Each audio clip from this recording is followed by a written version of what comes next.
Dans la vidéo précédente, j'ai parlé de vendre votre solution, votre produit avant de le créer. Il y a beaucoup de personnes qui m'ont écrit pour me demander Ousseynou, comment vendre avant de produire? Est-ce que vous pouvez revenir dessus? Dans cette vidéo 100% pratique, je vous montre étape par étape quel est le système que j'ai mis en place pour vendre avant de produire. Comme vous le savez, la partie code, la partie création est aujourd'hui la partie la moins risquée pour votre produit ou votre solution. Tout le monde avec l'intelligence artificielle peut créer, mais peu de personnes savent vendre avant de créer. Je suis Ousseynou Diop, CEO de Kharala, plus de 25 000 personnes formées en Afrique francophone. Dans cette chaîne, je partage ce que je fais, pas ce que j'ai lu sur Internet. Vendez votre SaaS avant de l'avoir codé ou avant de l'avoir créé. Je vous montre le système complet, les coulisses. Maintenant, il faut savoir qu'il y a deux approches, deux façons de lancer aujourd'hui un produit. La même quantité de travail, pas le même risque. Donc, dans les deux systèmes, vous travaillez de la même manière. La première approche, ce que fait 99% des gens, j'ai une idée, je passe la créer 6 mois, souvent même 12 mois pour créer, pour mettre en place l'idée. Ensuite, je prépare un lancement, je mets du budget publicitaire, je lance des campagnes sur les réseaux. Et enfin, une fois lancé, personne ne l'utilise. Silence radio.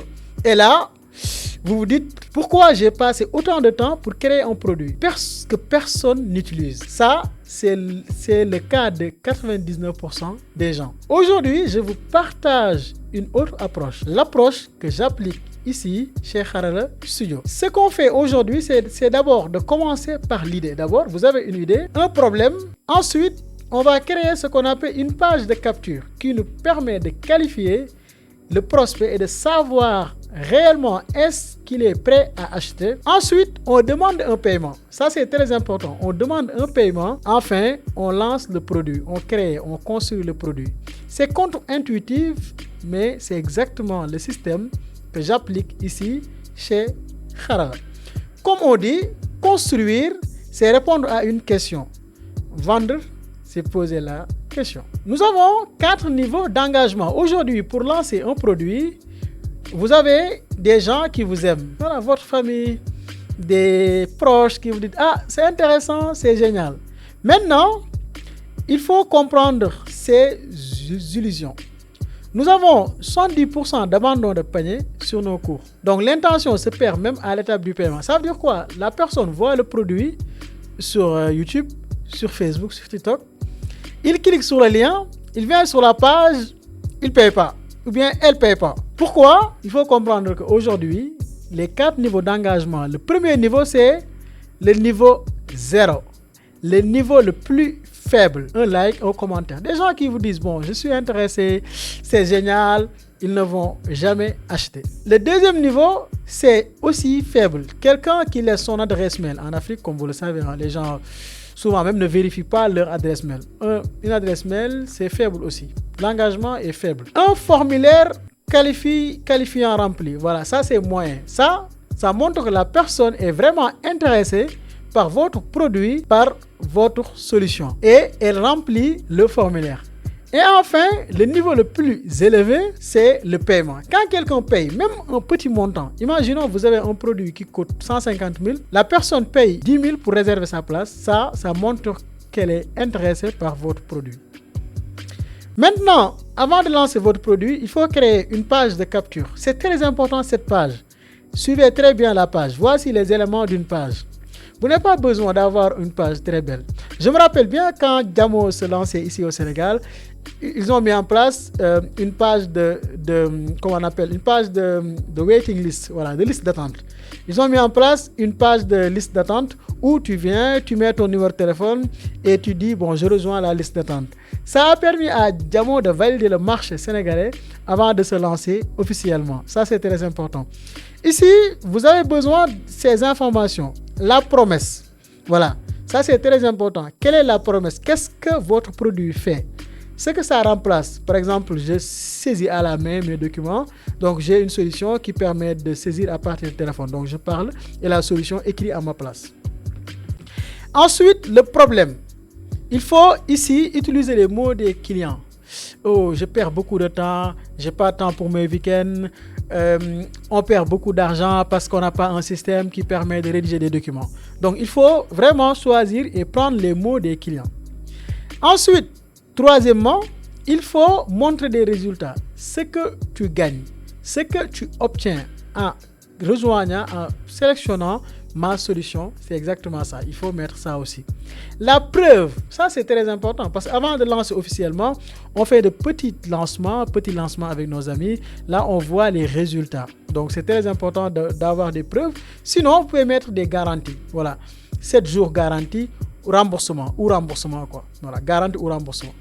Ensuite, le prix. Voilà, en Afrique, beaucoup d'entre vous ont peur d'afficher leur prix, de dire que ça coûte combien. Non, n'ayez pas peur. Il faut afficher le prix.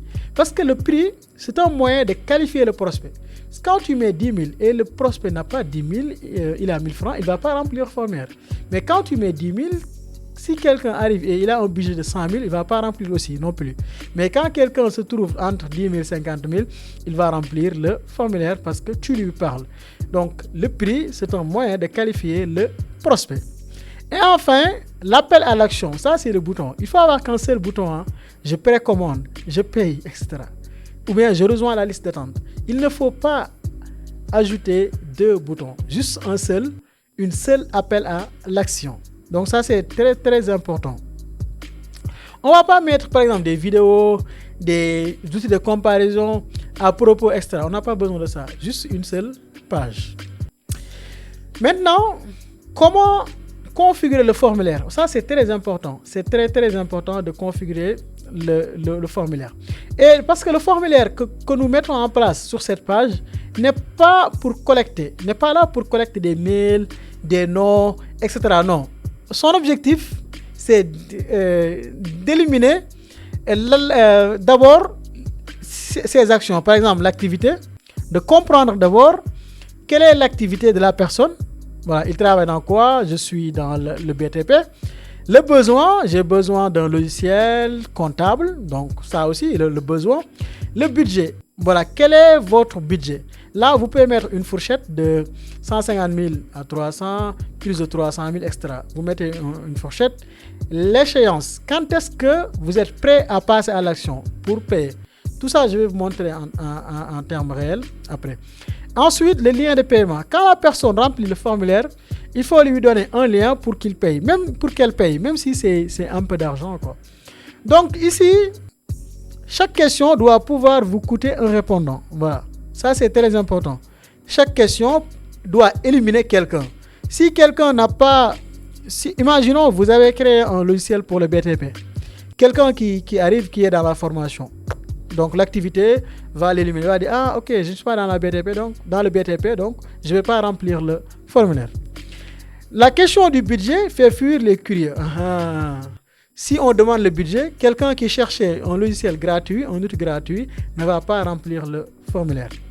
Ensuite, une fois que les personnes remplissent le formulaire, il faut ajouter toutes ces informations dans un fichier Google Sheet au début, s'il vous plaît.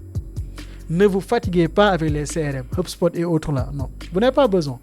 Juste un fichier Google Sheet qui récupère directement les gens qui ont rempli le formulaire. C'est exactement ce qu'on a fait avec le challenge de Harala que vous avez suivi récemment. Donc maintenant, il faut comment fixer les prix. Ça aussi, c'est très important. Vous voulez vendre avant de créer, mais vous vous demandez quel est le prix à fixer. Comment fixer le prix. Voilà.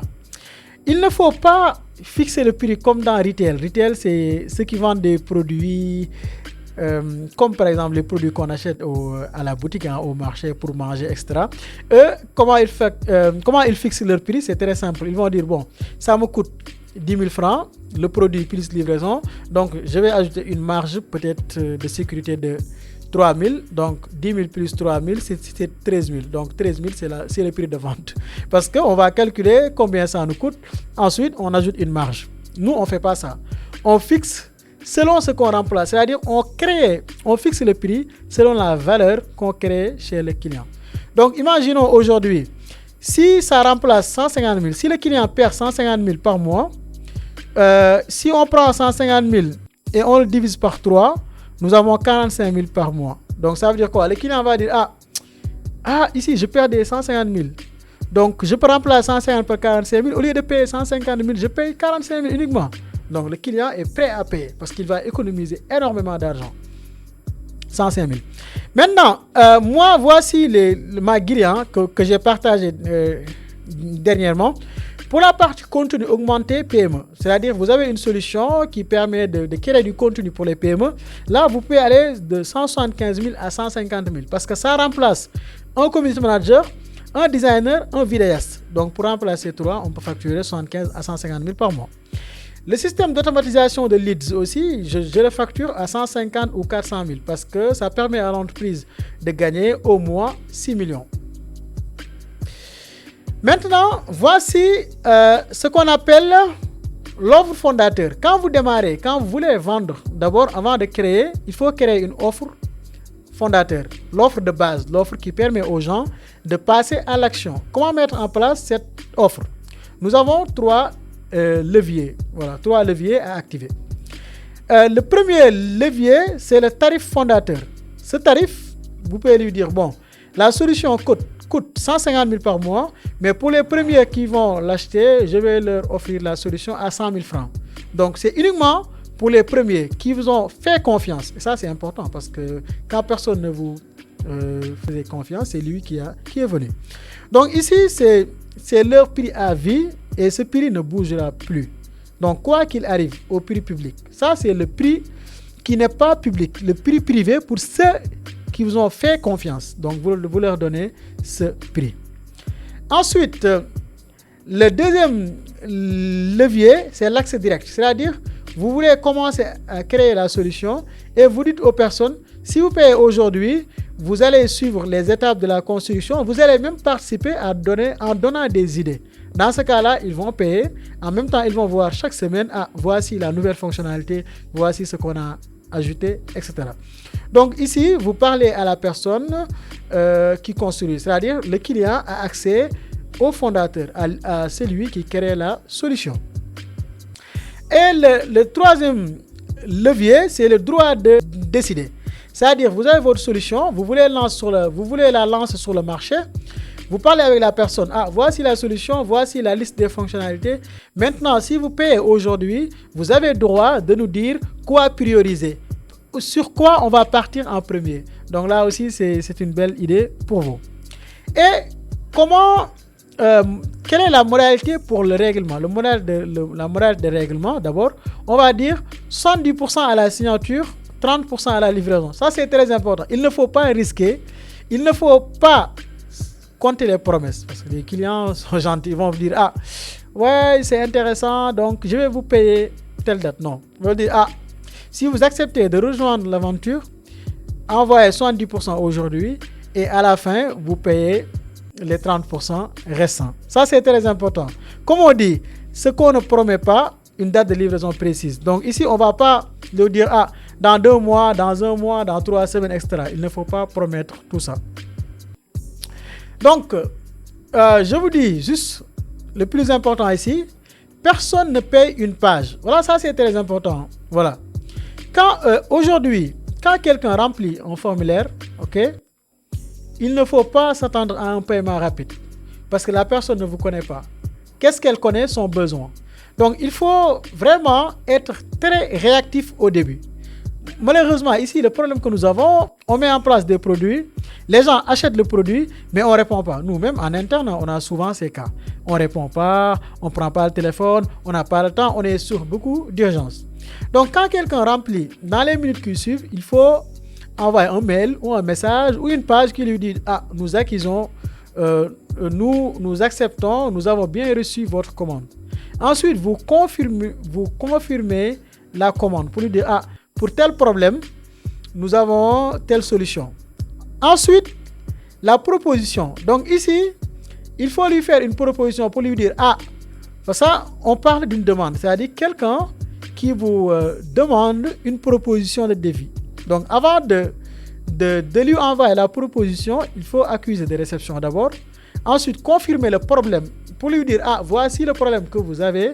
Nous confirmons, nous comprenons votre besoin. Ensuite, vous créez la proposition. Une fois que le client valide la proposition, vous envoyez le lien de paiement ou bien le numéro pour que le client dépose l'argent.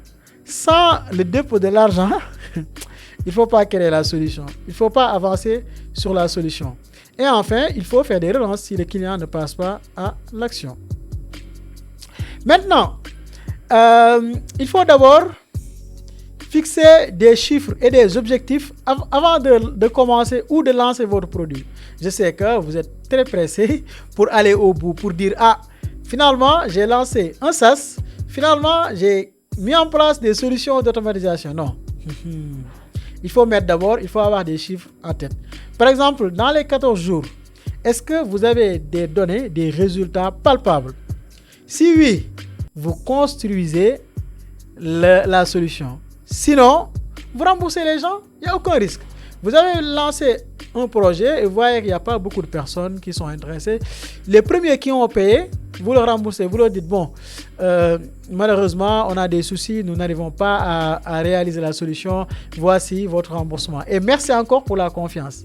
La prochaine fois, si vous décidez de vous lancer, la personne sera vraiment disponible pour vous donner encore de l'argent. Maintenant, qu'est-ce que la précommande? On a parlé, mais il y a des limites de précommande. Qu'est-ce que la précommande ne prouve pas, ne confirme pas? Parce que ne vous limitez pas aux précommandes, aux personnes qui ont fait des précommandes. Donc ça veut dire quoi? La précommande prouve qu'on achète votre promesse, c'est-à-dire ce que vous vendez. Prouve que la personne est confiante de ce que vous proposez. Ok? Mais elle ne gère pas la rétention. Comme vous le savez, payer un seul mois ne veut pas dire que je vais utiliser la solution en continu ou bien tous les mois.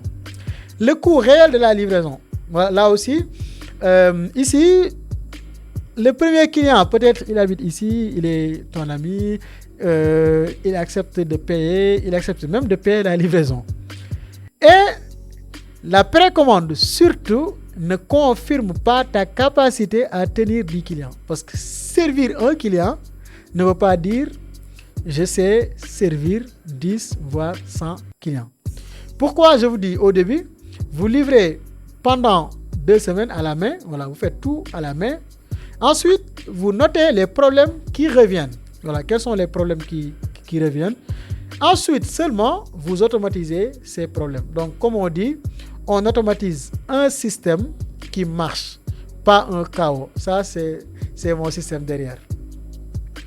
Maintenant, vous avez vu exactement comment vendre avant de construire. Voici votre action du jour, ce que vous devez faire après la vidéo. Vous créez un formulaire avec les 4 questions de qualification. Ensuite, vous écrivez combien vous voulez encaisser dans les 14 jours. Et enfin, vous envoyez le lien du formulaire à 10 personnes que vous connaissez en fait, voilà, que vous nommez. Par exemple, Ousseynou, Modou, Awa, etc. Voilà, comme vous l'avez vu dans cette vidéo, vous avez appris à vendre avant de produire. Je vous recommande vivement de regarder la vidéo.